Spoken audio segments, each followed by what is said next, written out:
Counsel approached the bench.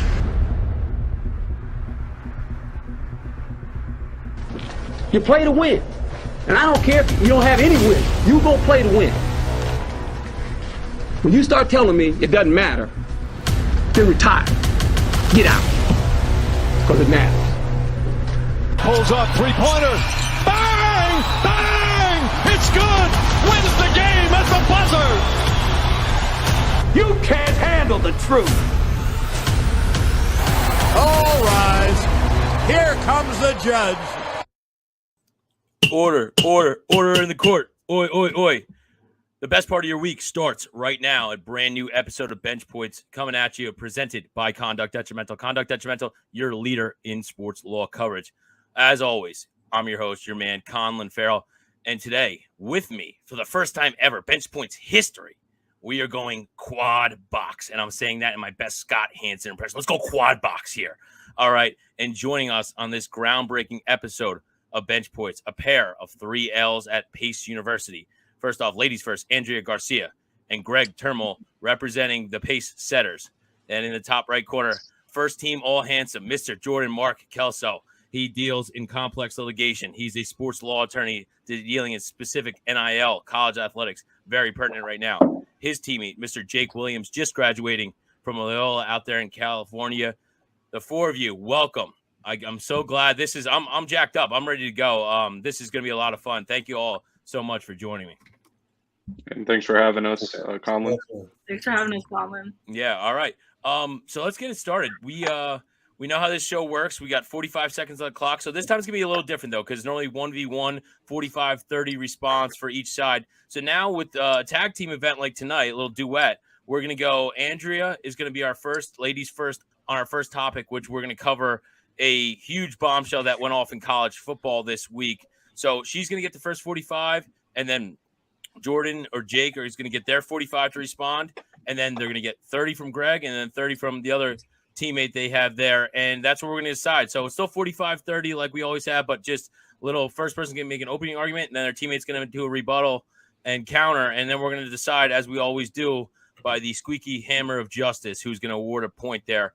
So let's get started. Bombshell in college football, as I mentioned in the opening, Jimbo Fisher and Nick Saban. This game is scheduled Texas A&M and Alabama down there in Tuscaloosa for Saturday, October 8th. But the petition to move it to next Saturday has gained hundreds of thousands of signatures, including my own and several aliases I created on Twitter, burner accounts, I'll say, because we need this game to happen now. These two guys are, listen, old rivals, seemingly old friends, but now certainly bitter rivals. And let's get right to it, and let's just play the tape, and then we'll get in from there. So let's go ahead. Let's hear Nick Saban, what he had to say on Texas A&M, edging them out, Alabama, that is, for the nation's top recruiting class in 2022.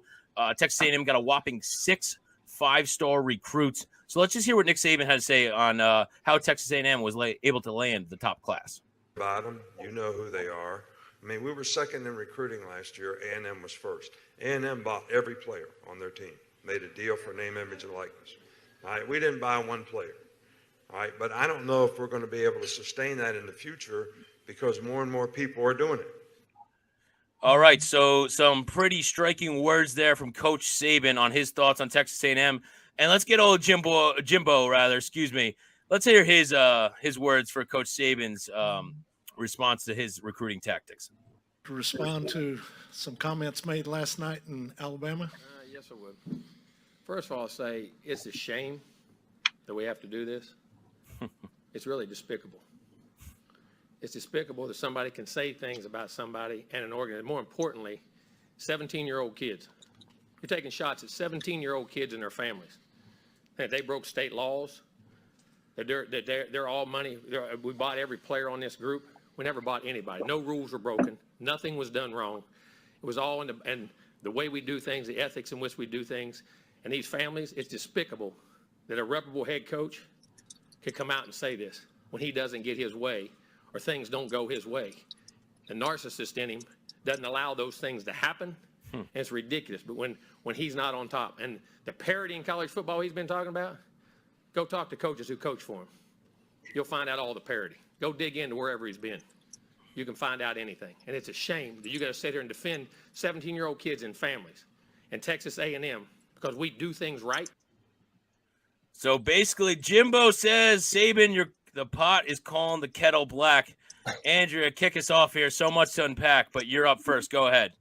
Absolutely. Thank you so much, Colin. I think when we look at those two videos, we're seeing two top dogs trying to see who can bark the loudest. And one interesting dynamic here is that Jimbo used to work under Saban. Jimbo actually used to be one of his assistant coaches, and I believe we can fact check this later, but actually became the first assistant coach that previously worked under him to beat him in a game.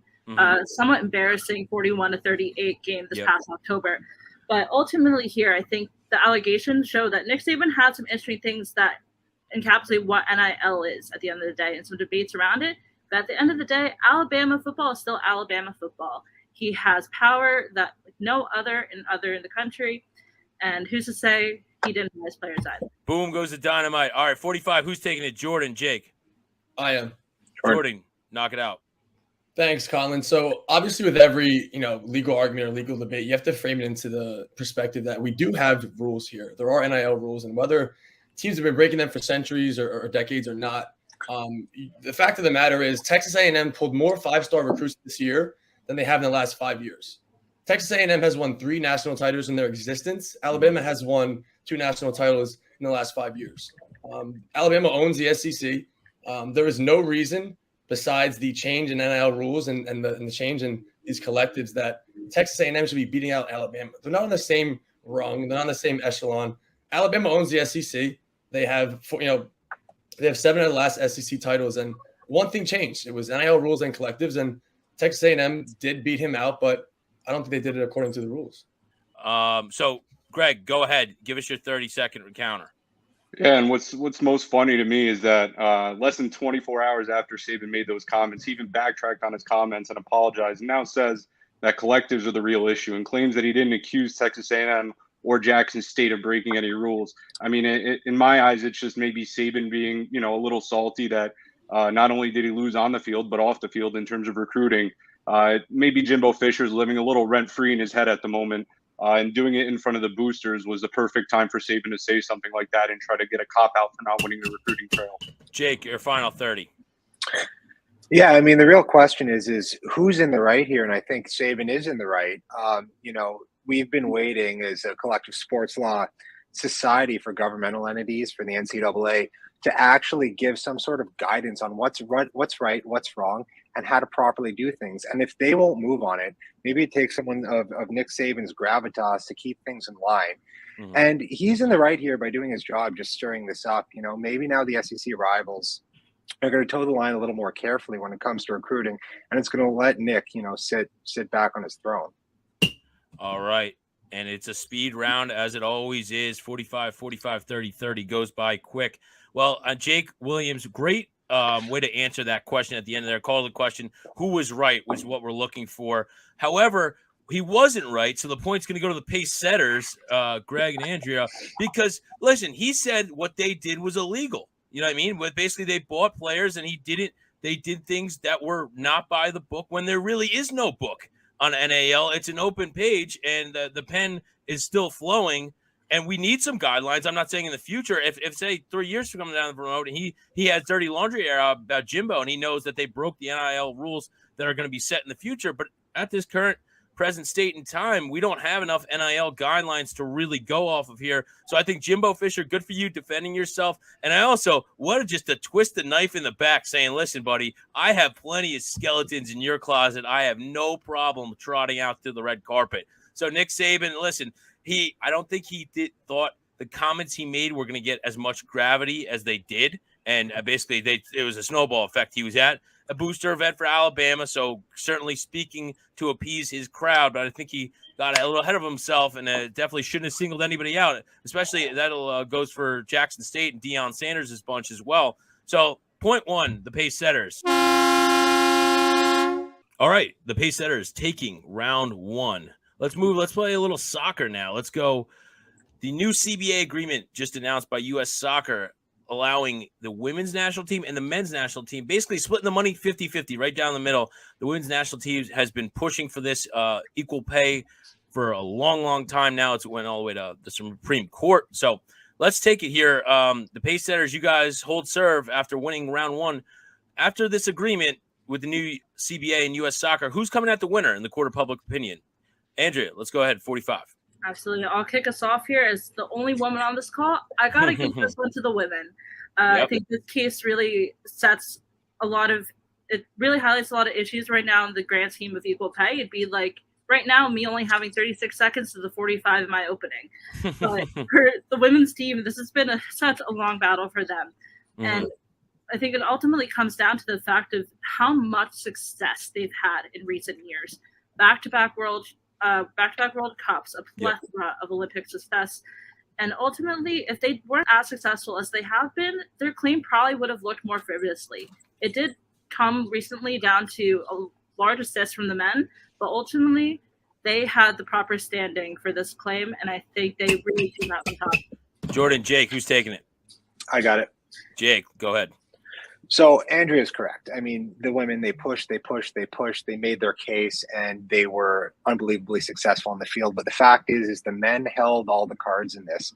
So for the first time ever, both men's and women's CBA with US Soccer have been up at the same time to be renegotiated. And, FIFA has decided that men's teams earn an order of magnitude more for even just an appearance in the World Cup rather than the women winning. So it was incumbent on the men here to say, we're supported by our pro salaries, and we are going to give up half of what we make every 4 years to these women who represent our country, frankly, way better than we do. So despite it being a massive, massive win for women in all sports, it was really the men here who made it happen. Greg, defend it, 30. Yeah, it's a bit ironic that Jake wants to mention the World Cup, as the last time we saw the U.S. in the World Cup was 2014. And let's not forget, to qualify for the 2018 World Cup, they lost to Trinidad and Tobago. Meanwhile, you have the women's team who are 2015 and 2019 World Cup champions. And let's be honest, they brought a lot more success to U.S. soccer program than the men have. And although the men did get an assist, as Andrea said earlier, it's just a small assist. I mean, a lot of these guys probably have daughters that are playing soccer, and how would they look if they turned down this agreement and said, yeah, we don't think women deserve equal pay? What are they supposed to tell their daughters? Jordan, take us. Yeah, now, while the women, held the game, the men did hold the cards and the economics of it. So women have better on-field performance revenue. They have since 2016. But men edge them out significantly in World Cup prize money. These are all being split down the middle.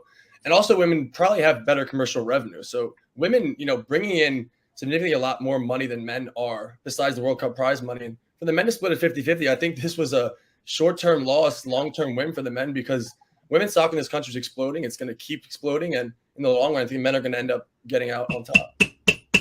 All righty, guys. Fast and Furious. It all moves ahead.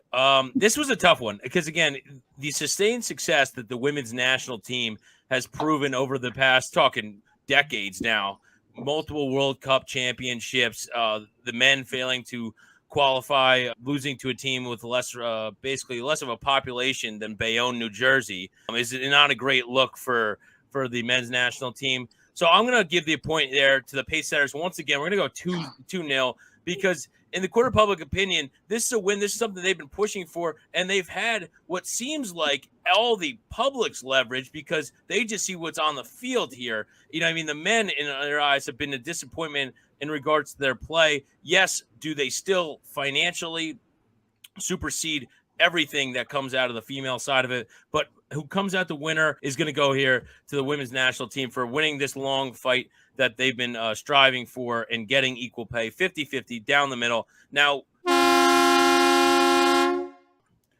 all right, after two, the pace setters up 2-0. Jordan, Jake, you guys got to pick it up. You cannot be swept on the first edition of Bench Points, the quad box edition. All right, we got to get this going. Your third and final topic has to be where you guys make up some ground. So let's get into it. The sports law well that keeps on giving. Deshaun Watson in Cleveland. Look, we hear that he's met with league investigators this week, and per his attorney, Rusty Hardin, that there should be some sort of resolution from the league, meaning a suspension handed down. We'll know what it might be by around June, maybe latest July. So finally, this ongoing saga, this rain cloud over the league can be over with, and we can get a resolution. That's where the question takes us. So Baker Mayfield, though, still on the Cleveland Browns roster. Deshaun Watson just got paid the richest contract in NFL history. Those two things don't simply add up. They can't play them both. So next season in the NFL, who starts more games, Baker Mayfield or Deshaun Watson? Greg, take us. Yeah, I'm gonna have to go with Baker Mayfield. I mean, it's looking likely that Watson will get a suspension. If I had to guess, probably ranging from 6 to 10 games. Even then, Baker Mayfield is rumored to be traded, and two teams that are rumored are the Seahawks and the Panthers. If you look at their starting quarterbacks, they have Sam Darnold and Drew Lock. I just don't think there's a world where you tell me both those guys are better than Baker Mayfield. If you look at his stats in 2020, he had 26 touchdowns and 8 interceptions, while last season he was playing since week 2 with the torn labrum and still willed the Browns to a respectable record. Not to mention, by the time Watson comes back from his likely suspension, the Browns will probably not be in a playoff spot. And will the Browns be willing to take a risk on Watson playing after not having played for a year and a half? It's just not worth it for the money they're spending. So I think Baker Mayfield will play more games in the NFL this season. All right, Jordan, you taking it? Yes, sir, Conlan. So when we're referencing numbers, I go right to Vegas. Vegas has this line at 4.5 games for the suspension of Deshaun Watson. If I could wager in Florida, I hammer the over. I think it's going to be 5 or 6 games. I don't think they trade Baker Mayfield. I think Deshaun Watson comes in week 6 or week 7 and start. And we have precedent. You know, we don't have the facts, hammer the law. If you have the law, hammer the facts. So Big Ben in 2010 did some egregious things in a Georgia bar to a college student, and he got 6 games. This was forceful intercourse in a bathroom of a nightclub, and he got 6 games. That was 10 years ago. Times have changed. I don't think they've changed that much. I think the NFL is going to be soft again. I think that's wrong, but I think he starts more games than the poor man's Johnny Manziel. Andrea, take us 30. I think right now we're talking about 2 different player situations, and which one,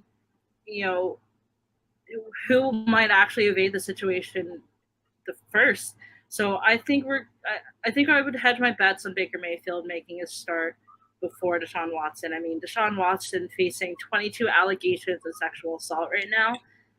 Just that's something that's really hard to overcome. But Baker Mayfield not even going to the Bahamas with the team, other teams being willing to pick him up. Rumors surfacing today that he might get traded to other teams. Who knows? But ultimately, I think Baker starts first. Jake, go ahead. It's all just so weird, man. Like Busby's driving this bus. He's a politician. He's out there. He leaked those the deposition tapes. I mean, you have to assume that Cleveland's front office and ownership has some insight into what the NFL is thinking before giving Deshaun that guaranteed money. That maybe Goodell's taking into account the fact that he did sit out the whole last year and tacking that onto his suspension, his counted games sat out. So, I mean, there's no way in this universe that Baker Mayfield plays more than Deshaun Watson this year.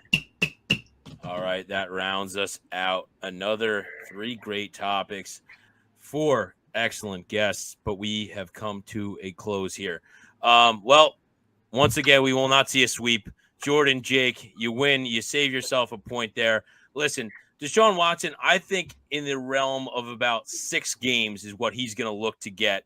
6, maybe 8. That would be the limit because, like I said, the Browns the schedule comes out and we get a Cincinnati-Cleveland Monday Night Football matchup in Week 8. The following week, the Cleveland Browns have a bye that would allow Deshaun Watson to get in the building, start working with the team during that bye week. I think that aligns nicely.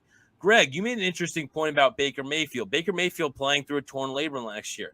Okay, so Baker Mayfield's health is also something you might have to consider because Baker Mayfield is far from the Iron Man quarterback that the Cleveland Browns very much wanted him to be, and certainly didn't put the production that they liked when they drafted him first overall just a few years ago. Deshaun Watson, I still think he's on the field more than Baker next year, and the Browns have an issue because if teams know they have very little leverage to trade for Baker Mayfield, then what's going to sweeten the deal and move him out of Cleveland? Would they really cut Baker Mayfield?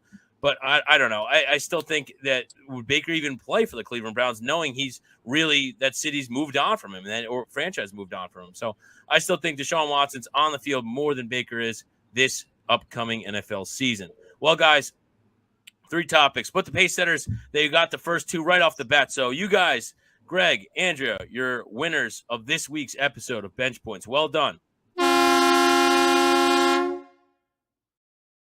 Thank you. And good job by Jordan and Jake as well. Good arguments from both their sides.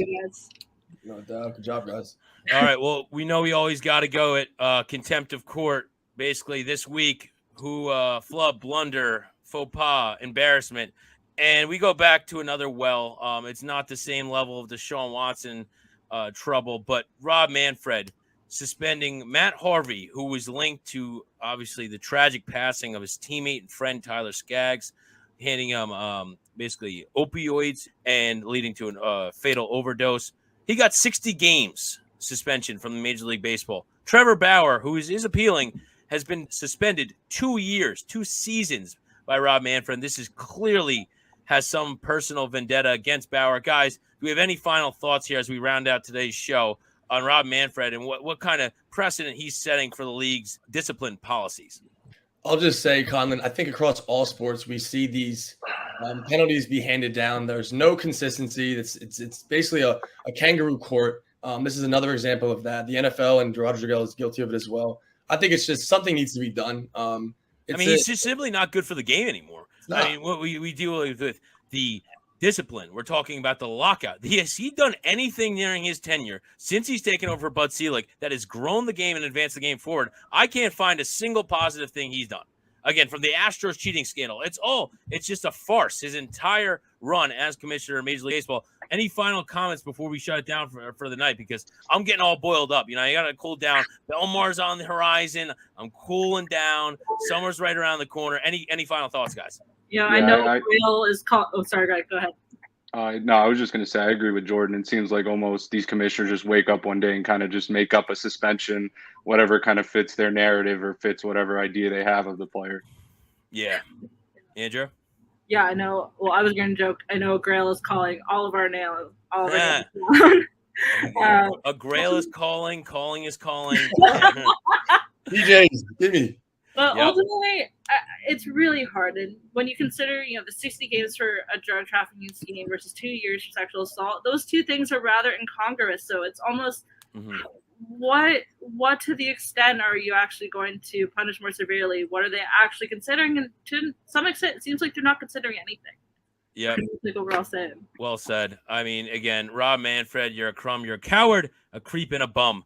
But that will round us out. Guys, once again, thanks so much.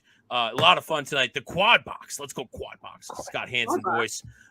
Very well done. The Pace Setters winning tonight's episode of Bench Points. Bench Points always brought to you by Conduct Detrimental. For everybody here, Jordan, Greg, Andrea, and Jake,